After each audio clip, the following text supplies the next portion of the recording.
Good morning, my dear children. Today we are going to study about measurements.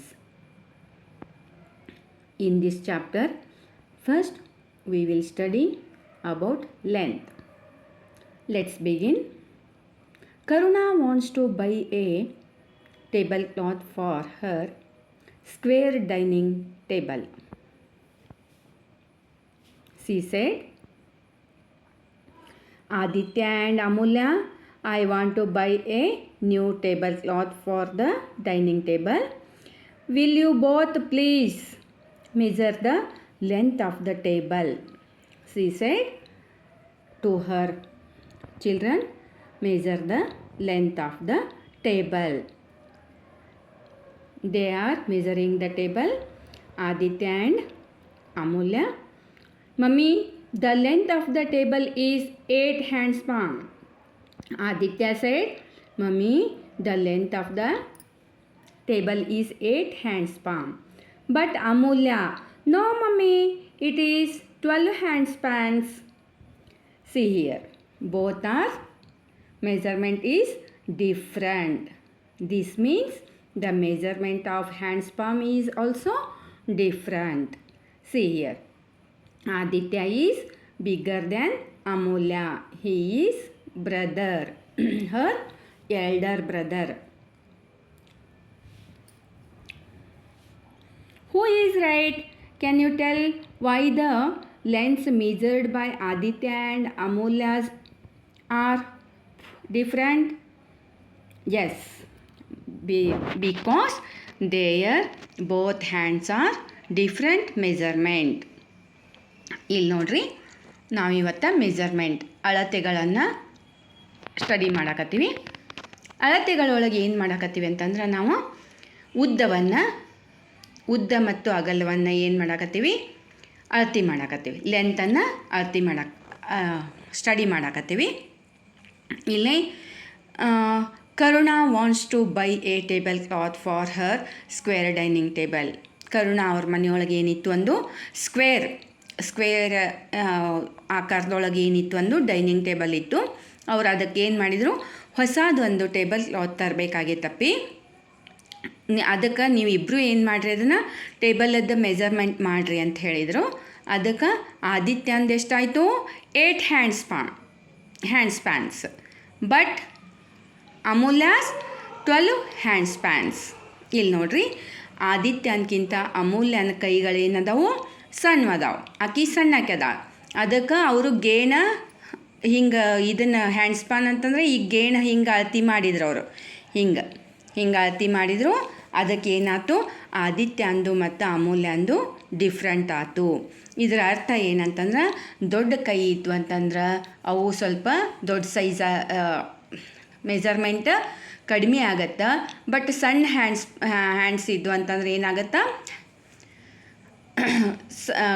ಜಾಸ್ತಿ ಬರ್ತೈತಿ. Numbers ಏನಾಗ್ತೈತಿ, ಜಾಸ್ತಿ ಬರ್ತೈತಿ. ಇದು ಹಂಗಾರೆ ಇದು ಸರಿಯಾದ ಅಳತೆ ಏನು? This is the perfect length is the table. Is it perfect? No. But these are called non-standard uniform units. These are non-standard uniform units. See here, grasp. Aditya's hands are bigger than Amulya's hands. Hence, Aditya's handspan is bigger than Amulya's handspan. So, the measurement are different. Thus, measurement with body parts is not uniform. We use various non-standard units to measure the length of different objects. These units can be non-uniform or uniform. Measurements such as foot, handspan, and cubit using body parts are examples of non-standard, non-uniform units of measurement of length. ಹಾಗಾದ್ರೆ ಇಲ್ಲಿ ಹ್ಯಾಂಡ್ಸ್ಪ್ಯಾನ್ ಅಷ್ಟಲ್ಲ, cubit ಅಂದ್ರೆ ಒಂದು ಮೊಳ, ಹ್ಯಾಂಡ್ಸ್ಪ್ಯಾನ್ ಅಂತಂದ್ರೆ ಒಂದು ಗೇಣು, foot ಅಂದ್ರೆ ಪಾದ.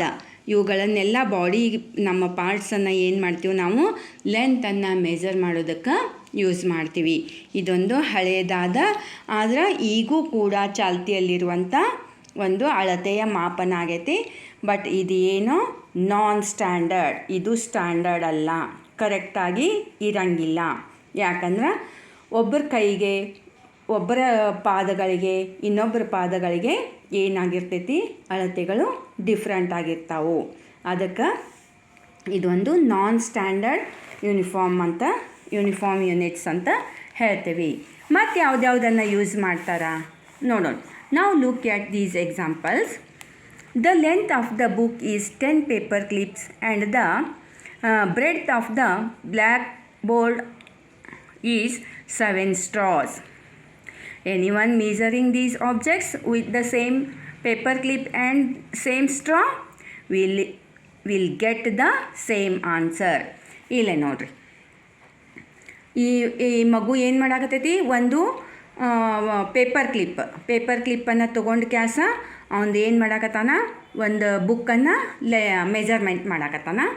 ಬಟ್ ಇಲ್ಲೇ ಇವ್ರ ಟೀಚರ್ ಏನು ಮಾಡಾಕತ್ತಾರ, ಒಂದು ಸ್ಟ್ರಾ ತೊಗೊಂಡು ಇದನ್ನು ಬೋರ್ಡನ್ನು ಬ್ರೆಡ್ತನ್ನು ಏನು ಮಾಡಾಕತ್ತಾರ, ಮೆಜರ್ ಮಾಡಾಕತ್ತಾರ. ಬಟ್ ಇದ ಪೇಪರ್ ಕ್ಲಿಪ್ಪ ಇದ ಸ್ಟ್ರಾನ ತೊಗೊಂಡು ಬೇರೆದೇವ್ರು ಮೆಜರ್ ಮಾಡಿದ್ರು ಏನಾಗುತ್ತಾ, ಸೇಮ್ ಬರುತ್ತಾ ಆನ್ಸರ್, ಸೇಮ್ ಮೆಜರ್ಮೆಂಟ್ ಸಿಗ್ತೈತಿ, ಸೇಮ್ ಆನ್ಸರ ನಾವು ತೊಗೋತೀವಿ. ಯಾಕಂದ್ರೆ ಅಳತೆ ಮಾಡುವಂಥ ಪರ್ಸನ್ ಅಷ್ಟೇ ಚೇಂಜ್ ಆಗ್ಯಾನ, ಬಟ್ ಕ್ಲಿಪ್ ಮತ್ತು ಸ್ಟ್ರಾ ಏನಾಗ್ಯಾವು ಅದು ಸೇಮ್ ಅದಾವು. ಅದಕ್ಕೆ ನಾವೇನು ಮಾಡ್ತೀವಿ, ಇಲ್ಲಿ ಒಂದು ವಸ್ತುಗಳಿಂದ ನಾವಿಲ್ಲಿ ಮೆಜರ್ ಮಾಡಾಕತ್ತಿರೋದ್ರಿಂದ ಸೇಮ್ ಆನ್ಸರನ್ನು ಯಾರು ಮಾಡಿದ್ರು, ನೀವು ಮಾಡಿದ್ರು ಅದ ಸೇಮ್ ಆನ್ಸರ, ನಾವು ಮಾಡಿದ್ರು ಸೇಮ್ ಆನ್ಸರನ್ನು ನಾವಿಲ್ಲೇ ಪಡ್ಕೋತೀವಿ. Hence paper clip and straw are examples of non standard uniform units of measurement. ಇಲ್ಲಿ ಕೂಡ ಇವು ಏನು ಪೇಪರ್ ಕ್ಲಿಪ್ ಮತ್ತು ಸ್ಟ್ರಾ, ಇವು ಕೂಡ ಏನು ನಾನ್ ಸ್ಟ್ಯಾಂಡರ್ಡ್ ಯೂನಿಫಾರ್ಮ್ ಯೂನಿಟ್ಸ್, ಇವು ಕೂಡ ಸ್ಟ್ಯಾಂಡರ್ಡ್ ಮೆಜರ್ಮೆಂಟ್ಸ್ ಅಲ್ಲ. ವರ್ಕೌಟ್ ನೋಡೋಣ. Observe the figures, right the length of each object, how many blocks. ಇಲ್ಲೇ ಬ್ಲಾಕ್ಸನ್ನು ತೊಗೊಂಡು ಕ್ಯಾಸ್ ಏನು ಮಾಡಿರಿ ಅಂತ ಹೇಳ್ಯಾರ, ಈ ಪೆನ್ಸಿಲನ್ನು ಮೆಜರ್ಮೆಂಟ್ ಮಾಡಿರಿ ಅಂತ ಹೇಳ್ಯಾರ. ಎಷ್ಟಾಗ್ತೈತಿ ನೋಡೋಣ.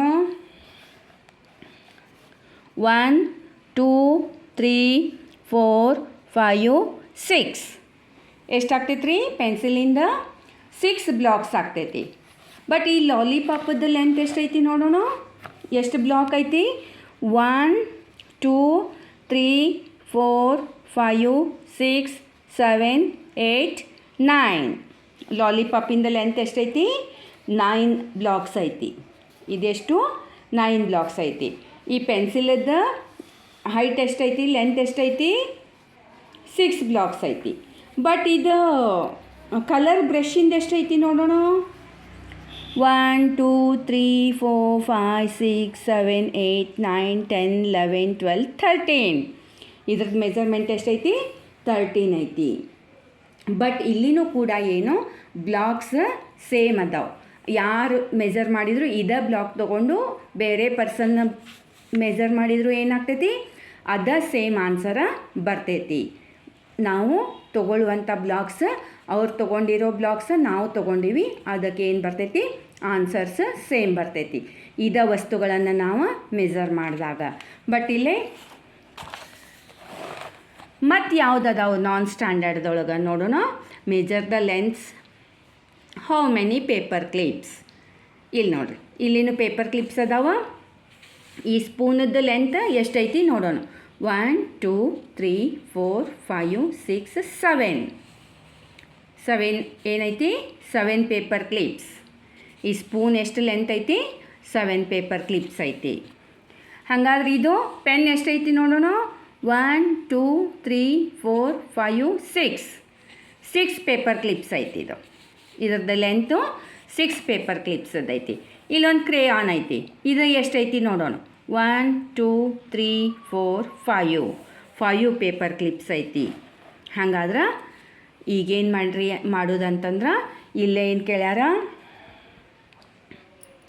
Observe the figures, estimate the length of each figure by comparing its length with a paper clip. Then find the actual length by measuring it with the same paper clip. ಇಲ್ಲಿ ಒಂದು ನಮ್ಮದೊಂದು paper clip ತೊಗೊಂಡು ಒಂದು ಇದನ್ನು ಲೆಂತನ್ನು ಮಾಡಿ ನೋಡೋದು. ಆಮೇಲೆ ಅದೇ ಸೇಮ್ ಒಂದು ಪೇಪರ್ ಕ್ಲಿಪ್ ತೊಗೊಂಡು ಏನು ಮಾಡೋದು, ಮತ್ತೊಂದು ಸಲ ಮಾಡೋದು. ಹಾಗಾದ್ರೆ ಎಸ್ಟಿಮೇಟ್ ಅಂತಂದ್ರೆ ಅಜ್ಮಾಸ್, ಅಂದಾಜು ಅಳತೆ ಎಷ್ಟು ಐತಿ, ಆ್ಯಕ್ಚುವಲ್ ಎಷ್ಟೈತಿ, ಆ್ಯಕ್ಚುವಲ್ ಲೆಂತ್ ಎಷ್ಟೈತಿ. ಈಗ ನಾವು ಇದನ್ನು ಪೆನ್ಸಿಲ್ ಎಸ್ಟಿಮೇಟ್ ಏನು ಮಾಡೋಣ, ಒಂದು 6 ಪೇಪರ್ ಕ್ಲಿಪ್ಸ್ ಐತೆ ಅಂತ ತೊಗೊಳ್ಳೋಣ, ಹೌದಾ. ಆಮೇಲೆ ಅದನ್ನು ಏನು ಮಾಡೋಣ, ಆ್ಯಕ್ಚುವಲ್ ಆಗಿ ಎಷ್ಟೈತಿ ಅಂತ ಪೇಪರ್ ಕ್ಲಿಪ್ ತೊಗೊಂಡು ಮೆಜರ್ ಮಾಡೋಣ. ಇಲ್ಲೇ ಈ ಇನ್ಸ್ಟ್ರೂಮೆಂಟ್, ಮ್ಯೂಸಿಕಲ್ ಇನ್ಸ್ಟ್ರೂಮೆಂಟ್ ಎಷ್ಟೈತಿ, ಮೇ ಬಿ ಇದು ಎಷ್ಟು ಇರ್ಬೋದು, ಒಂದು 11 ಪೇಪರ್ ಕ್ಲಿಪ್ಸ್. ಇದು ಏನು ಎಸ್ಟಿಮೇಟ್, ಇದು ಆ್ಯಕ್ಚುವಲ್ ಲೆಂತಲ್ಲ, ನಾವೀಗ ಹೇಳಾಕತ್ತಿದ್ದು ಎಸ್ಟಿಮೇಟ್, ಅಂದಾಜು ಅಳತೆ. ಆಮೇಲೆ ಇಲ್ಲಿ ರಿಬ್ಬನ್ ಐತಿ, ಅದು ಎಷ್ಟಿರ್ಬೋದು, ಮೇ ಬಿ ಒಂದು 9 or 10 ಇರ್ಬೋದು. ಇದು ಕೀ ಎಷ್ಟಿರ್ಬೋದು, ಇದೊಂದು 5 ಇರ್ಬೋದು. ಹಾಗಾದ್ರೆ ಇದ್ರದ್ದು ಕರೆಕ್ಟ್ ಲೆಂತ್ ಆಫ್ ಮೆಜರ್ಮೆಂಟನ್ನು ಏನು ಮಾಡೋಣ, ನಾವು ಸ್ಟಡಿ ಮಾಡೋಣ. ಒಂದು ಪೇಪರ್ ಕ್ಲಿಪ್ ತೊಗೊಂಡು ಇದನ್ನೇನು ಮಾಡೋಣ, ಸ್ಟಡಿ ಮಾಡೋಣ. ಹಾಗಾದ್ರೆ ಇವತ್ತು ನಾವೇನು ಸ್ಟಡಿ ಮಾಡಿದ್ವಿ, ನಾನ್ ಸ್ಟ್ಯಾಂಡರ್ಡ್ ಫಾರ್ಮ್ಸ್, ನಾನ್ ಸ್ಟ್ಯಾಂಡರ್ಡ್ ಯೂನಿಫಾರ್ಮ್ ಯೂನಿಟ್ಸ್. ಇವು ಏನು ಅಂದಾಜು ಅಳತೆಗಳನ್ನು ಅಳತೆ ಮಾಡಿದ್ವಿ. ನಾವು ಬಾಡಿ ಪಾರ್ಟ್ಸನ್ನು ಯಾವ್ಯಾವ ಯೂಸ್ ಮಾಡ್ತೀವಿ, ಹ್ಯಾಂಡ್ ಸ್ಪ್ಯಾನ್ ಅಂದ್ರೆ ಒಂದು ಗೇಣು, ಒಂದು ಮೊಳ, ಒಂದು ಪಾದ ಅಂಥೇಳಿ ಅಳತೆ ಮಾಡ್ತೀವಲ್ಲ, ಈ ಥರ ನಾವೇನು ಮಾಡ್ತೀವಿ, ನಮ್ಮ ಬಾಡಿ ಪಾರ್ಟ್ಸನ್ನು ಯೂಸ್ ಮಾಡಿನೂ ನಾವು ಅಳತೆಗಳನ್ನು ಮಾಡ್ತೀವಿ, ಉದ್ದ ಮತ್ತು ಅಗಲವನ್ನು ಮಾಡ್ತೀವಿ. ಆಮೇಲೆ ಇವು ಕೂಡ non standard forms, paper clip, straw, ಆಮೇಲೆ ಬ್ಲಾಕ್ಸ್, ಇವು ಕೂಡ ನಾನ್ ಸ್ಟ್ಯಾಂಡರ್ಡ್ ಫಾರ್ಮ್ಸ್. ಇವನ್ನು ಯೂಸ್ ಮಾಡಿ ಏನು ಮಾಡ್ತೀವಿ, ನಾವು ಅಳತೆಗಳನ್ನು ಮಾಡ್ತೀವಿ. ಆದರೆ ಇವು ಏನಲ್ಲ, ನಿಖರವಾದ ಅಳತೆಗಳು ಅಲ್ಲ, ಸ್ಟ್ಯಾಂಡರ್ಡ್ ಫಾರ್ಮ್ಸ್ ಅಂತೂ ಅಲ್ಲ. ಈಗ ನೆಕ್ಸ್ಟ್ ಇದ್ರಾಗ ಏನು ಮಾಡೋಣ, ನಾವು standard forms of length will study afterwards. Standard forms of length. ಇಲ್ಲಿ ಇವನ್ನ ಏನು ಕೇಳ್ಯಾರಿ, ಇದು ಹೈಟ್ ಎಷ್ಟು ಅದಾವು, ಈ ಹುಡುಗಿ ಎಷ್ಟು ಹೈಟ್ ಅದಾಳ, the girl is dash blocks tall. How many talls, we will count ನಾವು, 1 2 3 4 5. The girl is 5 blocks tall. But this building, how many blocks, 1 2 3 4 5 6 7 8 9 10. 10 blocks. The building is 10 blocks tall. Next, the tree, 1 2 3 4 5 6 7 8. 8 blocks. Next, the child,